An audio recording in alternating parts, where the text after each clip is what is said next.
மஞ்சள்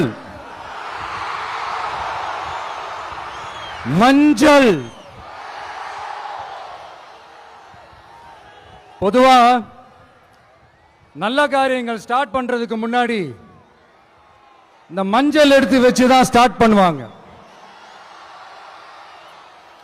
நம்ம வீட்டில் கூட நம்ம அம்மா அக்கா தங்கைகள் நமக்காக நாம நல்லா இருக்கணும்ன்றதுக்காக மஞ்சள் புடவை கட்டிக்கிட்டு தான் வேண்டிக்குவாங்க.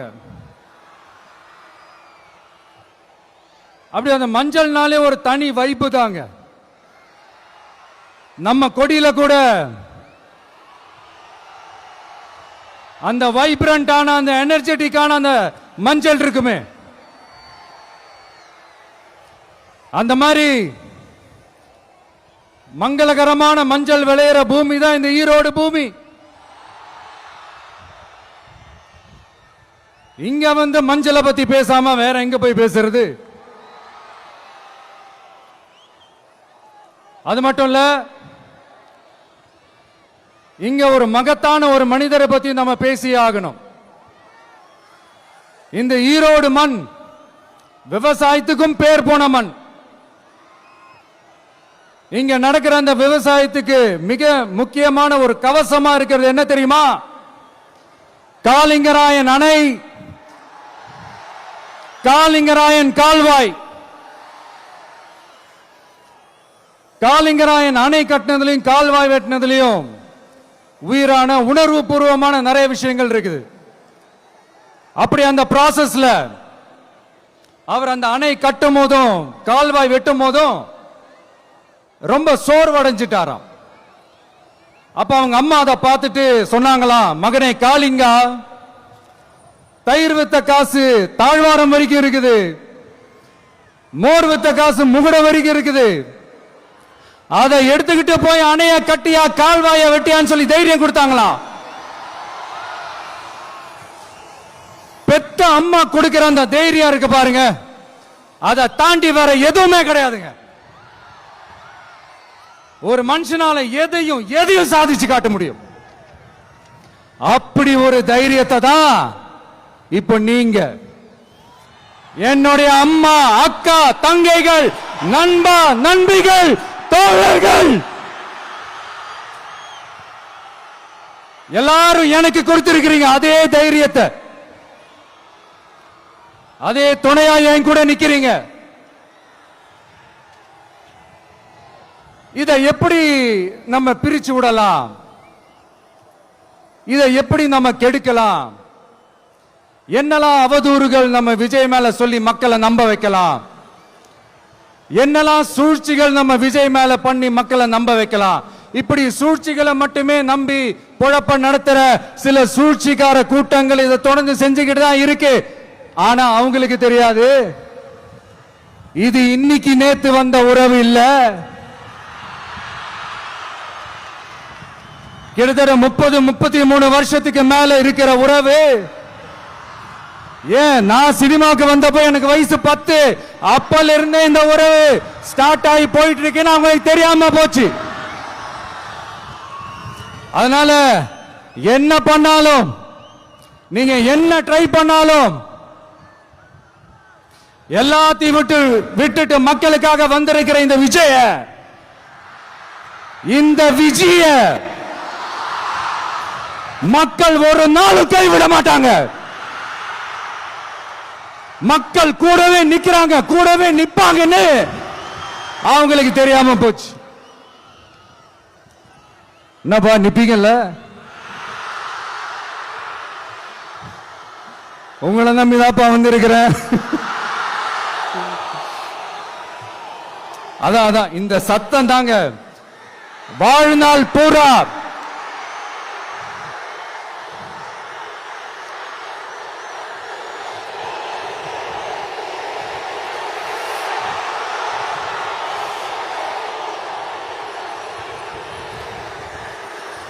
வாழ்நாள் பூரா உங்களுக்கு நன்றியோடவே இருப்பேன்.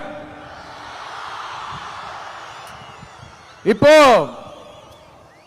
நம்ம காளிங்கராயன் அவர்கள் அணையை கட்டுறதுக்காக பவானிக்கு போய் பார்க்கும்போது ஒரு இடத்துல ஒரு பாம்பு வந்து உட்கார்ந்துச்சான், படுத்துச்சான். அது படுத்த இடத்துல தான் அவர் அணையை கட்ட ஸ்டார்ட் பண்ணாராம். அப்புறம் அந்த பாம்பு வளைஞ்சி நெளிஞ்சி போற இடத்துல எல்லாம் கால்வாயை வெட்டினார்னு சொல்லி சில வாய்மொழி கதைகள்லாம் சொன்னாங்க. தண்ணியை சேமிச்சு வச்சு குடிக்கிறதுக்கும் விவசாயத்துக்கும். தம்பி கீழே இறங்கு, தம்பி கீழே இறங்குப்பா, பிளீஸ் கீழே இறங்குப்பா.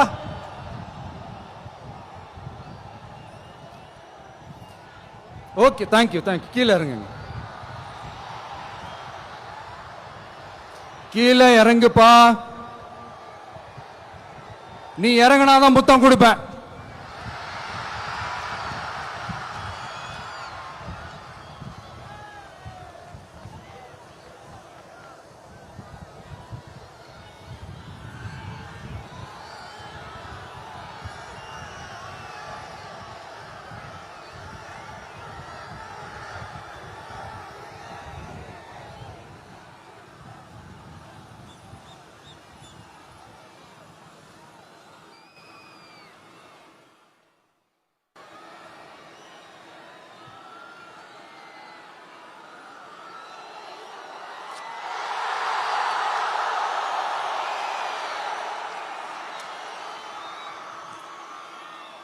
இப்படி தண்ணியை சேமிச்சு வச்சு குடிக்கிறதுக்கும் விவசாயத்துக்கும் வழி வகுக்கிறது எவ்வளவு பெரிய ஒரு நல்ல விஷயம்.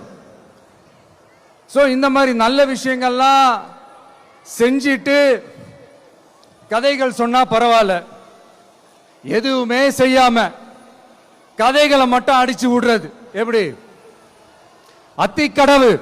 அத்திக்கடவு அவிநாசி திட்டத்தை இன்னும் விரிவுபடுத்தினா அந்த 3 மாவட்டத்தில் இருக்கிற லட்சக்கணக்கான மக்களுக்கு எவ்வளவு பிரயோஜனமா இருக்கும். எத்தனையோ லட்சம் ஏக்கர் நிலங்கள்ல விவசாயம் நடத்தினா எவ்வளவு பிரயோஜனமா இருக்கும். ஏன் அதெல்லாம் பண்ண மாட்டேன்றீங்க? வள்ளுவர் கோட்டத்துக்கு காட்டுற அக்கறைய இங்க மக்கள் வாழ்வாதாரத்தில் கொஞ்சம் காட்டலாம்ல, ஏன் காட்ட மாட்டேன்றீங்க? இங்க என்ன கவர்மெண்ட் நடத்துறாங்களா இல்ல கண்காட்சி நடத்துறாங்களா? இந்த 21ஆம் நூற்றாண்டிலே மக்களை பத்தி எதுவுமே யோசிக்கிறது இல்ல. ஆனா அந்த காலத்திலேயே இது எல்லாத்தையும் பத்தி யோசிச்ச, மக்களை பத்தி, குடிக்கிற தண்ணியை பத்தி, விவசாயத்தை பத்தி, அணை கட்டுறதை பத்தி, கால்வாய் வெட்டுறதை பத்தி, இதெல்லாம் எங்க இருந்து? பவானியிலிருந்து நொய்யலாறு வரைக்கும் கால்வாய் வெட்டி இது எல்லாத்தையும் பத்தி யோசிச்ச காளிங்கராயன் அவர்களுக்கு கோடி கும்பிடு போட்டாலும் பார்த்தாதுங்க. இப்படி அந்த காலத்துல இருந்த ஒரு ஹீரோவை பத்தி பேசிட்டு இந்த காலத்துல, அதாவது 1920th செஞ்சுரியில இருந்த ஒரு ஹீரோவையும் பத்தி நம்ம பேசி ஆகணும்ல. ஒருத்தர் இலகிய மனம் கொண்ட ஹீரோனா இன்னொருத்தர் இரும்பு மாதிரி அயன் மேன் தான். எஸ், நம்ம ஈரோடு கடப்பாறை தான்.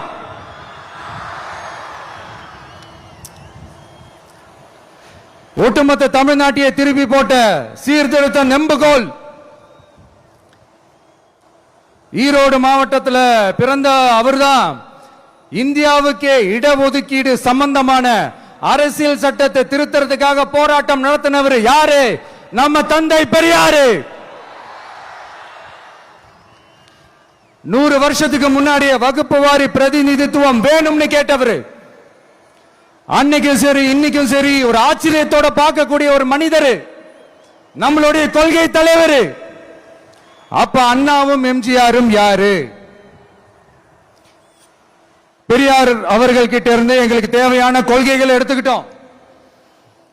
அவரை ஃபாலோ பண்ற, அவரை வழிகாட்டி ஏத்துக்கிட்ட அண்ணா அவர்கள் கிட்ட இருந்தோம், எம்ஜிஆர் அவர்கள் கிட்ட இருந்தோம் தேர்தல் அணுகுமுறையை எடுத்துக்கிட்டோம். அண்ணாவும் எம்ஜிஆரும் தமிழ்நாட்டோட சொத்து. அவங்கள பயன்படுத்துறத பத்தி யாரும் இங்க கம்ப்ளைண்ட்லாம் பண்ண முடியாது. அண்ணா எங்களோடது, எம்ஜிஆர் எங்களோடது, நீங்களா எடுத்துக்க கூடாது அப்படிலாம் யாரும் இங்க அழுதுட்டு இருக்க முடியாது, சொல்லிவிட்டேன். அதனால நாங்க ஒரு வழியில அரசியல் செஞ்சுக்கிட்டு போயிட்டு இருக்கிறோம். உங்களுக்கு தான் டிவிக்கு ஒரு பொருட்டே இல்லல, அப்புறம் ஏன் கதறீங்க? அப்புறம் ஆளாளுக்கு அங்க போயிட்டு இங்க போயிட்டு புலம்பி தள்ளிக்கிட்டு இருக்கிறீங்க. இது எப்படி இருக்கு தெரியுமா? எனக்கு பயம் இல்ல, எனக்கு பயம் இல்ல அப்படின்னு சத்தமா சவுண்ட் விட்டுக்கிட்டே சத்தமா பாட்டு பாடிக்கிட்டே இந்த நடுங்கிக்கிட்டே சின்ன பசங்க நடந்து போவாங்க. அந்த மாதிரி இருக்கு. முதல்ல மண்டையில இருக்கிற கொண்டைய மறைங்க சார்.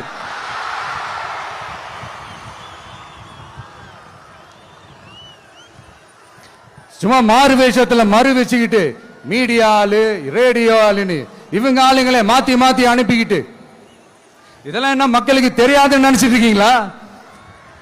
மக்கள் எல்லாத்தையும் உன்னிப்பா கவனிச்சிட்டு இருக்காங்க. அதனாலதான் சொல்றேன், உங்களுக்கு நீங்க கொள்ளையடிச்சு வச்சிருக்கிற காசு தான் துணை.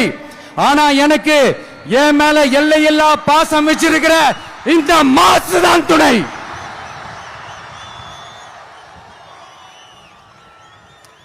இப்படி நமக்கு துணையா இருக்கிற ஈரோடு மக்களுக்காக நான் இப்போ குரல் கொடுக்கலாம் வந்திருக்கிறேன். சரி, இப்ப விஷயத்துக்கு வருவோம். பெரியார் அவர்கள் கிட்ட இருந்த அந்த செல்வாக்கையும் அந்த பதவிகளையும் அந்த பவரையும் வச்சுக்கிட்டு அவர் என்ன சொன்னார் தெரியுமா? இவ்வளவு செல்வாக்கு, இவ்வளவு பதவிகள், இவ்வளவு பவர் இருந்தோம் நான் ஒரு 5 பைசா காசு சம்பாதிச்சிருப்பேனா? எனக்கோ இல்ல என் குடும்பத்துக்கோ பட்டங்கள் வேணும், பதவி வேணும்னு ஏதாவது கேட்டிருப்பேனா? இல்ல ஏதாவது லாபம் பார்த்திருப்பேனா? இல்ல எதுக்காவது ஆசைப்பட்டிருப்பேனா? ஆனா அவர் பேரை சொல்லிக்கிட்டு அவருடைய கொள்கையை ஃபாலோ பண்றதா சொல்லிக்கிட்டு இப்ப ஆட்சியில இருக்கிறவங்க என்னெல்லாம் செய்யறாங்கன்னு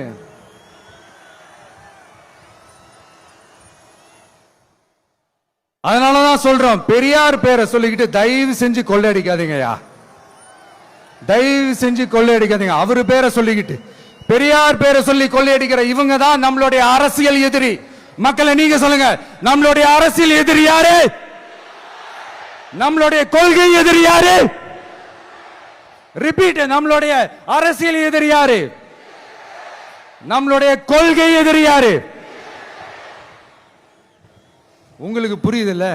எனக்கு அது போதும்யா, எனக்கு வேற எதுவுமே தேவையில்லை.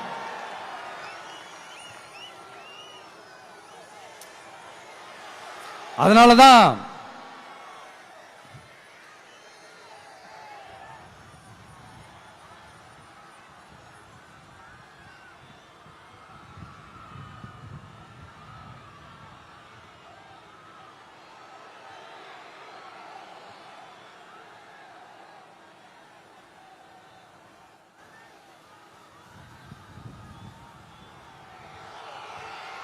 உங்களுக்கு நம்மளை பத்தி நம்ம அரசியலோட நீங்க எல்லாரும் என்னோட அரசியலோட கனெக்டடா இருக்கீங்கன்றது ரொம்ப தெளிவா தெரியுது. அதனால எனக்கு அது போதும். அதனாலதான் எதிரிகள் யாருன்னு சொல்லிட்டு களத்துக்கு வந்திருக்கிறோம். அதனால அவங்கள மட்டும் தான் எதிர்ப்போம். அதுவும் அந்த எதிரிகள் யாரு இப்போ இங்க 2026 சட்டமன்ற தேர்தலில் களத்தில் இருக்கிறாங்களோ அவங்கள மட்டும் தான் எதிர்ப்போம். சும்மா களத்திலே இல்லாதவங்களையும், களத்துக்கும் அவங்களுக்கும் சம்பந்தமே இல்லாதவங்களையும் எதிர்க்கிற ஐடியாலாம் இல்ல பாஸ். நீங்க கேட்கிறீங்கன்றதுக்காக எல்லாம் எதிர்த்துட்டு இருக்க முடியாது பாஸ். எங்களுக்கு நிறைய வேலை இருக்குது.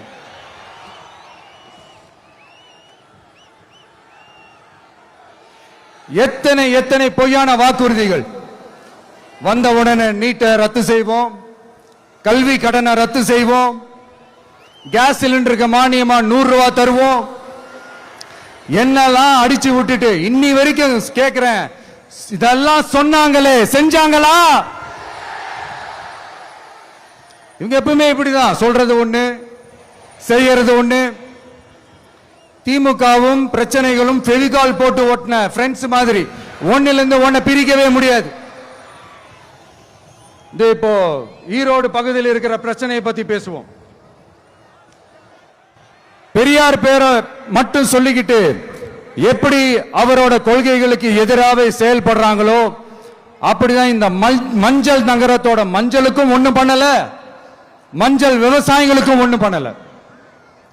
ஆராய்ச்சி மையம், சிறப்பு மையம்னு கோடி கோடியா டெண்டர் விட்டாங்க, பேருக்கு கட்டிடத்தை கட்டினாங்க. ஆனா உலகமே போட்டி போட்டு வாங்குற மஞ்சளை மதிப்பு கூட்டி விற்பனை செய்ய, அதாவது அதோட வேல்யூ இன்க்ரீஸ் பண்ணி நம்ம விவசாயிகளுக்கும் இந்த மாவட்ட மக்களுக்கும் நன்மை செய்ய இதுவரைக்கும் என்ன செஞ்சிருக்காங்கன்னு யோசிச்சு பார்த்தா ஒரு பெரிய ஜீரோ தான். கரும்பு நெல்லுக்கு அரசாங்கம் விலை பிக்ஸ் பண்றாங்க, அதையும் ஒழுங்கா பண்றதில்ல. ஒவ்வொரு முறையும் பிரச்சனை. அங்க நெல் கொள்முதல் செய்யறதுல ஊழல். சரி, நாம கஷ்டப்பட்டு விளைய வச்சது வீணா போக கூடாதுன்னு நினைச்சு நம்ம விவசாயிகள் கேட்கிற லஞ்சத்தை கொடுத்தாலும் அதுக்கப்புறம் கூட அந்த கொள்முதல் ஒழுங்கா நடக்கிறது இல்லை. அதையும் தாண்டி ஏதோ ஒரு விலை விவசாயிகளுக்கு கிடைக்குது. அப்படிலாம் இல்லாம ஒழுங்கா நேர்மையா நம்ம மஞ்சளுக்கும் நியாயமான விலை பிக்ஸ் பண்ணி தரமான விதைகளை கொடுத்தா என்ன குறைஞ்சா போயிடுவாங்க? இதெல்லாம் யோசிக்கிறதுக்கு அவங்களுக்கு நேரமே இல்லை. 24x7 அவங்களோட யோசனை என்ன தெரியுமா? இந்த விஜயை எப்படி முடக்கலாம்,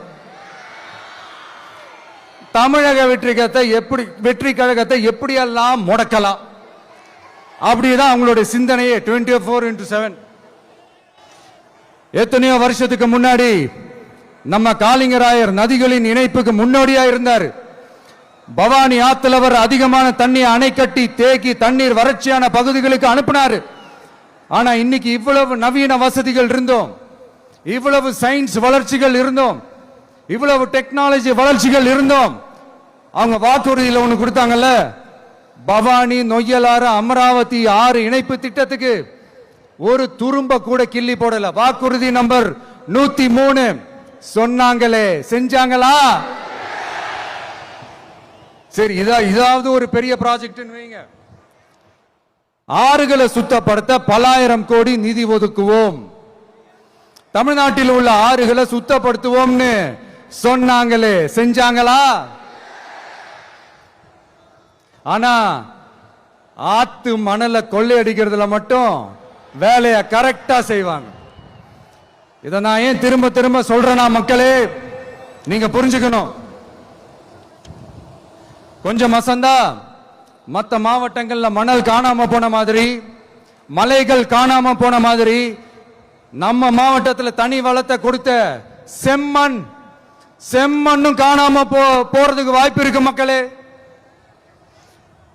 நம்ம மண்ணுக்கும் நம்ம ஆத்துக்கும் நம்ம விவசாயிக்கும் தான் இந்த மோசமான நிலைமை.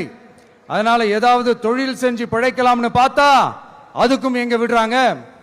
தொழில்னு பார்த்தா 30% நெசவாளர்களுக்கு கூலி பாக்கி. அரசாங்கம் நம்ம நெசவாளர்கள் கிட்ட இருந்து கொள்முதல் செய்த வேட்டி சேலைக்கான கூலியை கூட போராடித்தான் வாங்க வேண்டியதா இருக்குது. அது சலுகையோ உதவியோ நலத்திட்டமோ கிடைக்காது. நம்ம உழைப்புக்கான ஊதியம், நம்மளோட உரிமை, அதுக்கே போராட வேண்டிய நிலையில தான் இந்த அரசாங்கம் நம்மளை வச்சிருக்கு. நல்லா பார்த்துக்கங்க மக்களே, உரிமைக்கு குரல் கொடுத்தவங்க தான் இவங்க.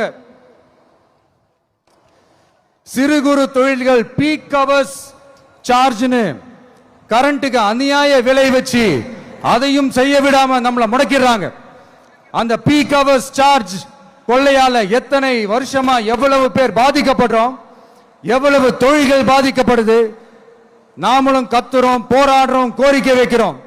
எதையாவது இவங்க கண்டுக்கிறாங்களா? கொஞ்சம் யோசிங்க. ஏன் கண்டுக்க மாட்டேன்றாங்கன்னு கொஞ்சம் யோசிங்க. அப்போதாங்க பிரைவேட்ல அதிக விலைக்கு கரண்ட் வாங்க முடியும், அதுக்கு டெண்டர் விட முடியும். அப்படி டெண்டர் விட்ட மேட்டர்ல எல்லாம் என்ன நடக்கும்னு உங்களுக்கும் தெரியும், எனக்கும் தெரியும், நம்ம எல்லாருக்குமே தெரியும். இந்த மாதிரி ஈரோடுல மட்டும் இல்ல, எந்த மாவட்டத்துக்கு போனாலும் பிரச்சனைகள் மேல பிரச்சனைகள் தான். அதையெல்லாம் தீக்கிறதுக்கு ஒரு சொல்யூஷன் கூட சொல்லாம இதுல வேற பெருமையா மாடல் அரசுங்கிறது இல்ல. நான் கேட்கிறேன், கூச்சமா இல்ல?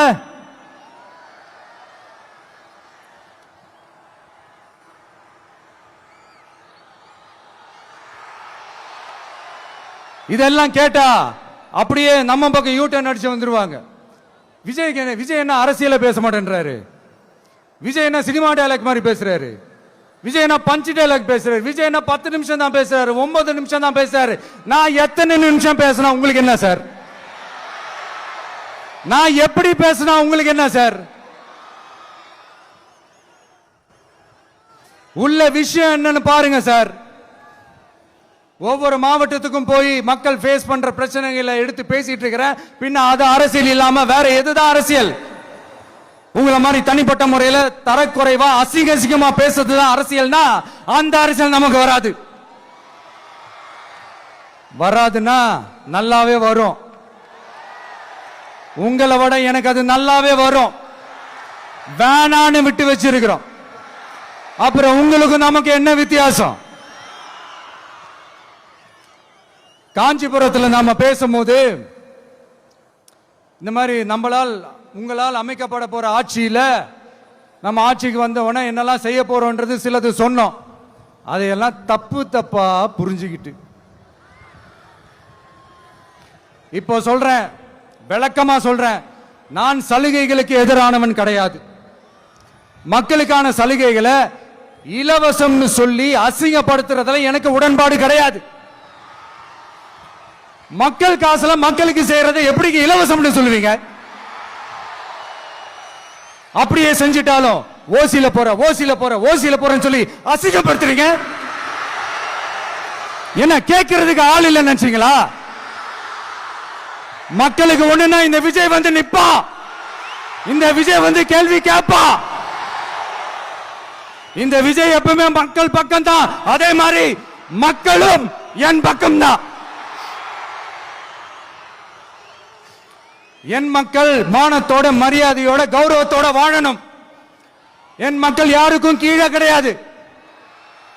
அப்படி அவங்க கௌரவத்தோட வாழணும்னா அவங்களுக்கான வாழ்க்கை தரம் உயரணும்.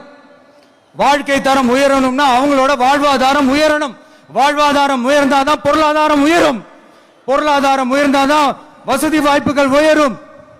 இதெல்லாம் உயர்ந்தாலே ஆட்டோமேட்டிக்கா அவங்களோட வாழ்க்கை தரம், அவங்களுக்கான மரியாதை, அவங்களுக்கான கௌரவம் எல்லாமே உயரும். இதுக்கான வழிகள், அந்த சூழல்களை அந்த கவர்மெண்ட் அமைச்சு கொடுக்கணும். இதுக்கான அந்த திட்டங்களை செயல்படுத்தணும். இதெல்லாம் செஞ்சாதான் அந்த அரசாங்கம் ஒரு நல்ல அரசாங்கம். இதைத்தான் சொன்னோம்.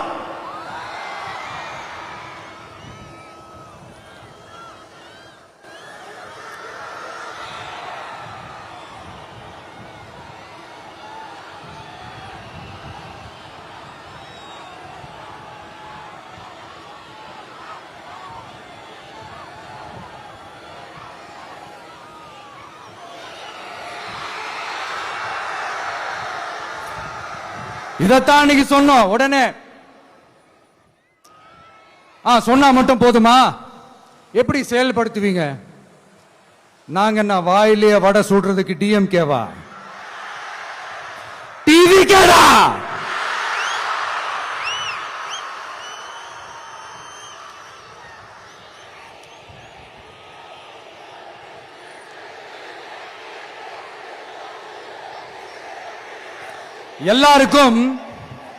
எல்லாருக்கும் நிரந்தரமான ஒரு வீடு இருக்கணும்னு சொன்னோம். உடனே எங்க ஆட்சியிலே நாங்க எல்லாரும் வீடு கட்டி கொடுத்துட்டோமே அப்படிங்கிறது இல்ல. நான் கேட்கிறேன், இங்க உங்களை தான் கேட்கிறேன், இங்க வாடகைக்கு இருக்கிறவங்களே இங்க யாரும் இல்லையா? எல்லாருக்கும் சொந்தமா வீடு கட்டி கொடுத்துட்டாங்களா? அடுத்து வீட்டில் இருக்கிற ஒவ்வொருத்தரும் மினிமம் டிகிரி படிச்சிருக்கணும் அப்படின்னு சொன்னோம். உடனே எங்க ஆட்சியிலே எல்லாரும் டிகிரி படிச்சு முடிச்சிட்டாங்களே அப்படிங்கிற மாதிரி சொல்றது அது உண்மைனா?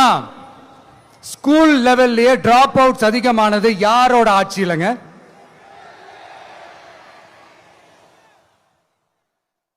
பசங்க பிள்ளைங்க யாரும் ஸ்கூல்ல சேரலன்னு சொல்லிட்டு எனக்கு தெரிஞ்சு 207 கவர்மெண்ட் ஸ்கூல்ஸ் மூடினது யாரோட ஆட்சியிலங்க? இதுல கல்வியில் சிறந்த தமிழ்நாடுன்னு டிராமா வேற. அடுத்து குடும்பத்தில் ஒருத்தருக்கு நிரந்தரமான வருமானம் வரணும், வேலை வாய்ப்பு கிடைக்கணும் அப்படின்னா நாங்க கொடுக்காத வருமானமா, நாங்க கொடுக்காத வேலையா அப்படிங்கிறது. எத்தனையோ லட்சம் காலி பணியிடங்கள் நிரப்புவோம்னு வாக்குறுதி கொடுத்துட்டு ஆட்சிக்கு வந்தீங்களே, எத்தனை லட்சம் காலி பணியிடங்களை நிரப்புனீங்க? அட்லீஸ்ட் 1 லட்சம் காலி பணியிடங்களாவது நிரப்புனீங்களா? இதெல்லாம் சொல்லிட்டு மக்களை ஏமாத்துறது யாரோட ஆட்சியிலங்க?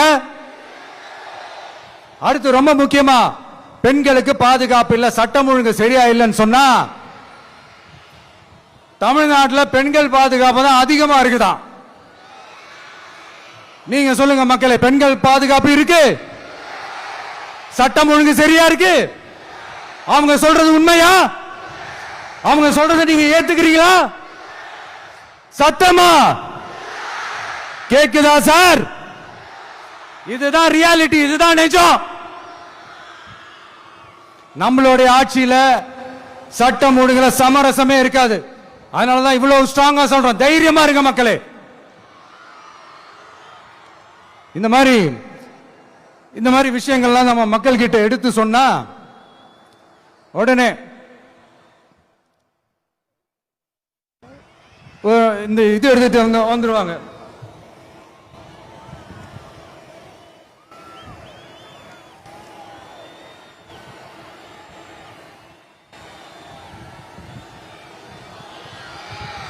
இந்த மாதிரி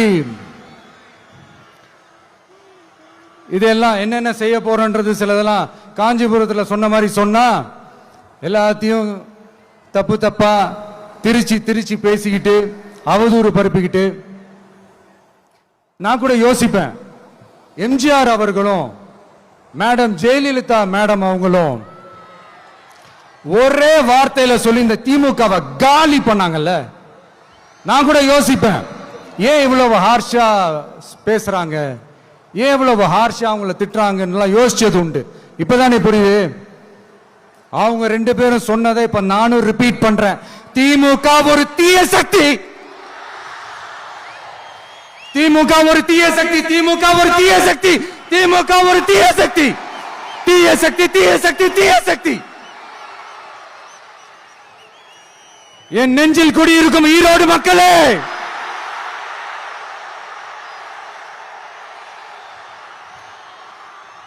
டிவிகே ஒரு தூய சக்தி. எப்படி? டிவிகே ஒரு தூய சக்தி. தூய சக்தி டிவிகேவுக்கும் தீய சக்தி டிஎம்கேவுக்கும் தான் போட்டியே.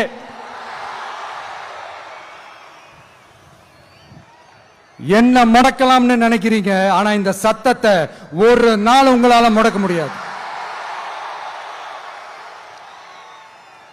மக்கள் விரோத திமுக அரசை வீழ்த்த மக்கள் சக்தியான நம்மளால மட்டும்தான் முடியும். அண்ணன் செங்கோட்டையன் அண்ணன் அவர்கள் நம்ம கூட வந்து சேர்ந்தது நமக்கு ஒரு மிகப்பெரிய ஒரு பலம். அந்த மாதிரி செங்கோட்டையன் அண்ணன் அவர்கள் மாதிரி இன்னும் நிறைய பேர் வந்து சேர இருக்கிறாங்க.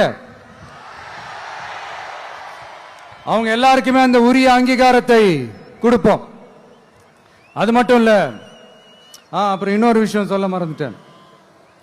இப்ப ரீசெண்டா ஒரு இடத்துல நம்ம சிஎம் சார் அவர்கள் பேசும்போது சொன்னாங்க, என் கேரக்டரையே புரிஞ்சுக்க மாட்டேங்கிறேன். இது சினிமா டயலாக் இல்லையா? நான் ஏதாவது பேசினா சினிமா டயலாகா? சார் பேசினா அது சினிமா டயலாக் இல்லையா? சிலப்பதிகாரத்திலிருந்து எடுத்ததா அந்த லைன். என் கேரக்டரையே புரிஞ்சுக்க மாட்டேன்றது. உங்களை எப்படிதான் சார் புரிஞ்சுக்கிறது? எந்தெந்த விஷயத்துலலாம் சார் உங்க கேரக்டர் நாங்க புரிஞ்சுக்கிறது? அதையும் நீங்களே சொல்லிட்டீங்கன்னா கொஞ்சம் நல்லா இருக்கும் சார். சட்டம் ஒழுங்குல நாடே சந்தி சிரிக்குது, அதுலயா? பெண்கள் பாதுகாப்புல நாடே சந்தி சிரிக்குது, அதுலயா? பொய் வாக்குறுதிகளா கொடுத்து ஏமாத்தி ஆட்சிக்கு வந்தீங்களே, அதுலயா? எதுலதான் சார் உங்க கேரக்டர் நாங்க புரிஞ்சுக்கிறது? ஆனா ஒண்ணு, தமிழ்நாட்டில் ஆட்சி செய்யற நீங்களும் சரி, ஒன்றியத்தில் ஆட்சி செய்யறவங்களும் சரி, நீங்க ரெண்டு பேரும் முதல்ல என்னோட கேரக்டரை புரிஞ்சுக்கணும் சார். என்னோட கேரக்டர்னு சொன்னது நம்ம மக்களோட கேரக்டரை. 2026 சட்டமன்ற தேர்தலோட அந்த கேரக்டரே கொஞ்சம் வேற மாதிரி சார். அத கொஞ்சம் தயவு செஞ்சு நீங்க புரிஞ்சுக்கணும் சார். புரிஞ்சுக்கலனா மக்களே உங்களுக்கு புரிய வைப்பாங்க சார். கான்பிடென்டா இருங்க சார், நல்லதே நடக்கும் சார். வெற்றி நிச்சயம் சார். மீண்டும் சந்திக்கும் வரை நன்றி, வணக்கங்க சார். நண்பா, நண்பிகள்,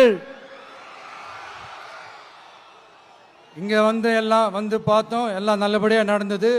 சேஃபா வந்துட்டு சேஃபா வீட்டுக்கு போயிடுங்க. எனக்கு எல்லாத்தையும் விட நீங்க தான் எனக்கு முக்கியம்.